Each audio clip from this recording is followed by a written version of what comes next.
Hey guys, what's up? Welcome you back to another video. Welcome you all to another video, and today we are going to continue the Elizabethan poetry. And in the previous part, we have completed the part 1, that is the pastoral. So please watch that video before watching this video. So today in this video, we are going to talk about the epic. So first, we are going to talk about what is epic.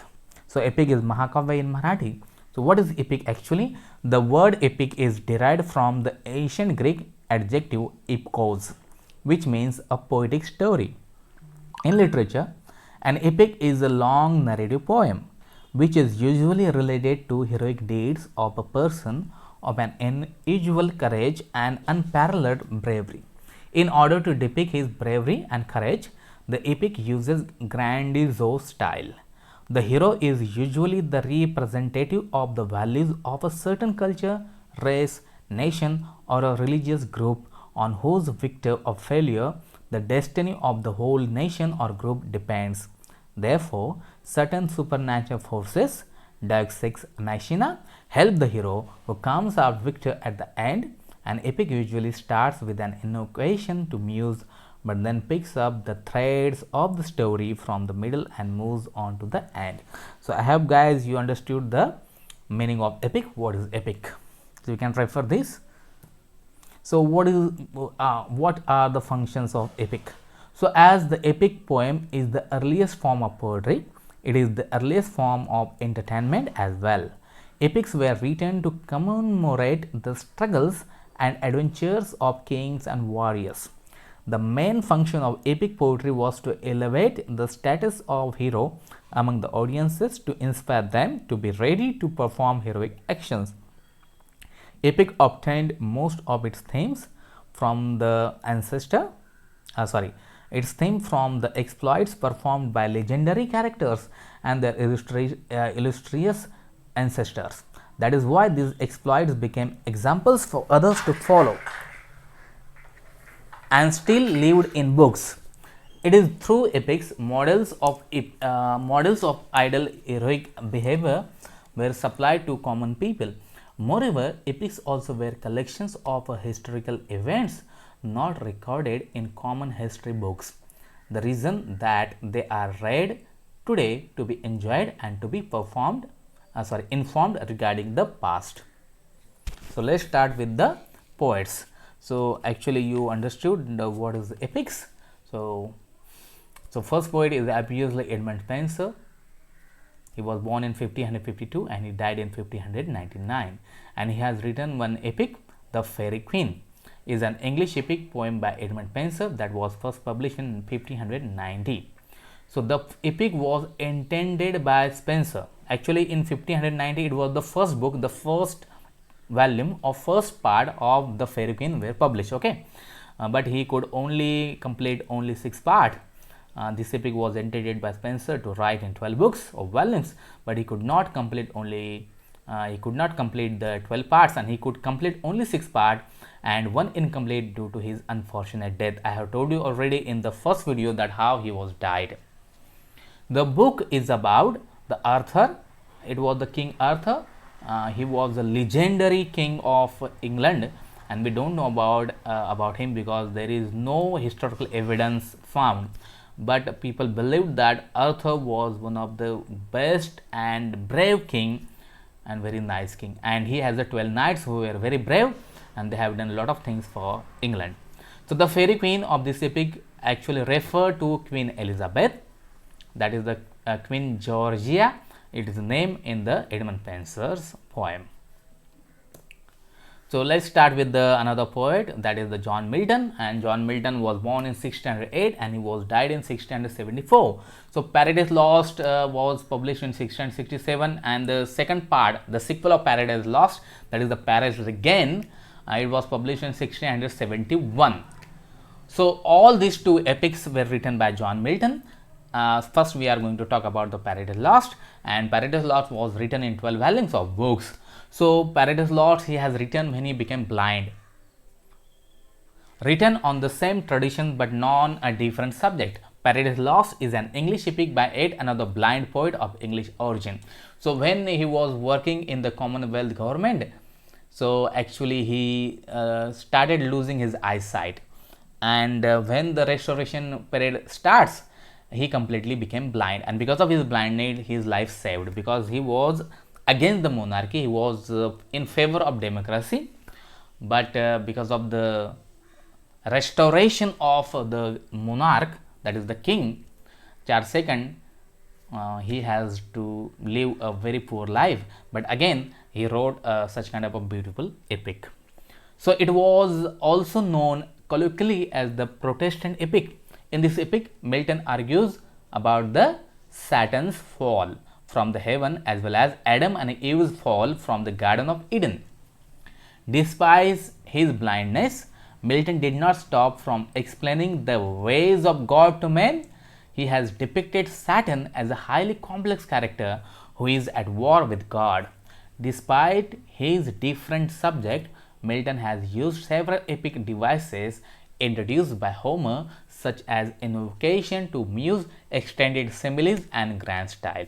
So, the hero of Paradise Lost is actually Satan, because at the end of this epic, in the 12 volume or 12 book, Satan won, because the Adam and Eve actually fall, and you know that the first scene was there, and it was the first victory of Satan. So therefore John Milton has written another book, you know, that in the because of the Satan, human being have lost the paradise. So how we can get the paradise again? So therefore he has written the next epic, that is the Paradise Regained, and in that epic Jesus Christ was the hero and Satan is the villain.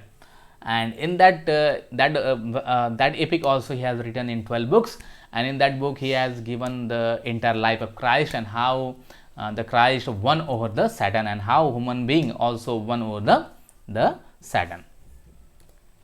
So let's start with the third part of the Elizabethan poetry, that is the sonnet. So the word sonnet is derived from the Italian word sonetto, which means a little song or a small relic. Relic means gana geet. In poetry, a sonnet has 14 lines and is written in iambic pentameter. So each line has 10 syllable. Okay, so I am going to tell you what are syllable, and we are going to see it in detail in the paper number 5. It has a specific rhyme scheme and alto or a special turn. So there are two types of sonnet. So first is Italian sonnet or Petrarchan sonnet, and the second one is the English or Shakespearean sonnet. So what is the Italian or Petrarchan sonnet? Italian or Petrarchan sonnet was introduced by 14th century Italian poet Francesco Petrarch. The rhyme scheme of a Petrarchan sonnet features the first 8 lines called an octet, which rhymes as A B B A B B A, C D C, D C D. The remaining 6 lines are called a sestet and might have a range of rhyme schemes. So let's move to the next type of sonnet, that is the Shakespearean sonnet. So William Shakespeare created a new kind of sonnet, the Shakespearean sonnet or English sonnet. This was different than the more widespread form, the Petrarchan sonnet, brought from Italy by Thomas Wade. Elizabethan sonnet have an iambic pentameter and consist of 14 lines with the rhyme scheme of A B A B, C D C D, E F E F G G. These are called 3 quatrains and a couplet. Sir Edmund Spenser was the first poet who modified the Petrarch form and introduced a new rhyme scheme, and therefore these different part of English sonnet is called as a Spenserian sonnet. Edmund Spenser, also called the father of poetic diction in English, wrote the famous poems The Faerie Queene, which introduced the Spenserian stanza consisting of 8 iambic pentameter lines followed by an Alexander, that is iambic hexameter, with A B B C C B C C rhyme schemes. So what are the themes of Elizabethan poetry? Entire and about the sonnets. The socio-political life of time was revitalized by the exploits of Renaissance, and poetry also reflected that. The classical texts were heavily relied on for inspiration and themes.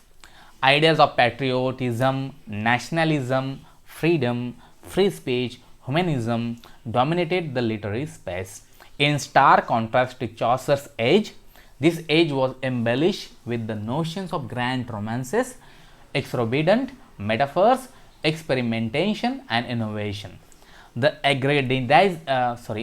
aggrandizement of love was the most visible notion that captivated the poets of the age like Ben Jonson's to Cecilia, etc. The age also witnessed an amalgamation of classical myth like Greek, etc., and English tales of elves and fairies. So let's start with the poets. So first poet is Sir Thomas Watt, who was born in 1503 and who died in 1542. So he has written this book, and actually he has collaborated with the Henry Howard, that is his friend, of Surrey. So Total's Miscellany was published in 1557, and here Sir Thomas Watt has written 96 love poems, and all these poems were Petrarchan sonnets. Next, that is Henry Howard, Earl of Surrey, was the friend of Sir Thomas Watt. He was born in 1516 and he was died in 1547. So he has collaborated with Watt in Total's Miscellany, Songs and Sonnets, which was published in 1557. So he has made an experiment, and he founded the base of English sonnet. He has written another sonnet, that is the fourth book of Aeneid, which was also published in 1557. So next poet is Sir Philip Sidney, and Sir Philip Sidney has written one book, that is Astrophel and Stela. Astrophel, that is the Chandra, and Stela means Tara, and it was published in 1891, and it has 108 love sonnets. So actually Sir Philip Sidney loves